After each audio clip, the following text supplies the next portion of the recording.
이번엔 낚시터에서 있었던 사건인데요. 대나천변에서 낚시를 즐기던 50대 남성, 여기 이 사건의 나이가 좀 중요하답니다. 50대 남성과 70대 남성 사이에 말다툼이 벌어졌습니다. 그런데 사소한 말다툼에서 시작이 됐는데 결국 이게 싸움이 커졌나 봐요. 법정까지 갔다고 합니다. 한 사람은 흉기를 들었고 한 사람은 맨손으로 싸웠습니다. 그런데 재판 결과는 달랐대요. 예상과 달랐다고 합니다.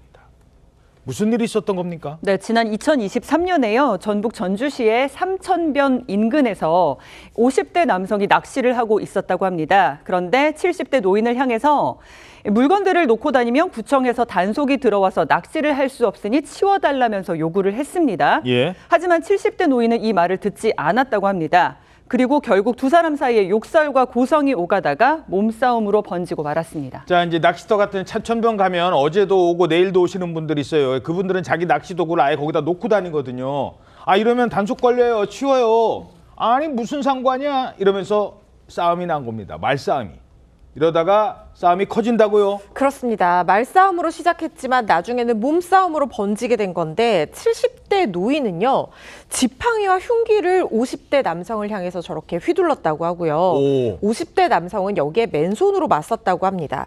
몸싸움이 굉장히 격렬했던 게 땅바닥에 넘어진 상대방을 발로 밟는 등 난투를 벌이는 지경까지 이르렀다고 해서 결국에 이 둘의 싸움이 둘만의 일에서 끝나는 게 아니라 법정까지 가게 된 겁니다. 그게 어떻게 나왔어요? 반전이라면 반전 같은 상황이 벌어진 게 흉기와 지팡이를 휘두른 70대 남성은 집행유예를 선고를 받았는데요.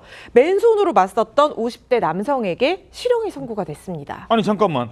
흉기를 휘두른 사람이 아니라 맨손으로 싸운 사람이 실형을 선고받았다는 겁니까? 예, 그렇습니다. 통상적으로 이 위험한 물건을 휴대해서 상처, 그러니까 상해를 입힌 사람은 더 무겁게 처벌을 받습니다. 이게 헌법의 특수상해죄인데 특수상해죄에는 애초에 법정형의 벌금형 규정 자체가 없고 실형 혹은 집행유예, 최소 집행유예가 선고가 됩니다. 그러니까 70대 노인은 무기를 휘둘렀기 때문에 실형이 아닐까라고 생각을 할 수 있지만 이 재판에서는 결과가 달랐던 겁니다. 재판부는 무기를 들고 있었냐 없었냐보다도 폭행의 강도 그리고 부상의 정도 이런 경위를 더 중요하게 생각한 것으로 보입니다.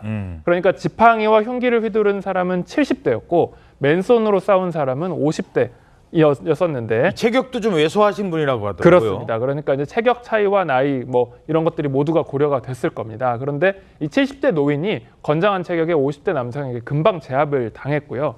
그런 다음에도 10여 차례 폭행을 당했습니다. 제압을 해놓고도 계속 폭행을 했군요. 그렇습니다. 그래서 이 죄질이 안 좋다고 판단된 것 같고 결과적으로도 이 70대 노인은 전치 6주의 부상을 입었고 반면에 50대 남성은 지팡이에 맞긴 했지만 전치 2주 정도 비교적 가벼운 차일과상만 입은 것입니다. 그래서 이 재판부는 70대 노인은 범행도 시인했고 경위도 참작할 만한 사정이 있다. 하지만 50대 남성은 상대적으로 연력이 높고 체격이 왜소한 이 70대 노인을 무자비하게 구타했기 때문에 여러 가지 정황과 양형 기준을 고려해서 선고했다고 밝혔습니다. 예.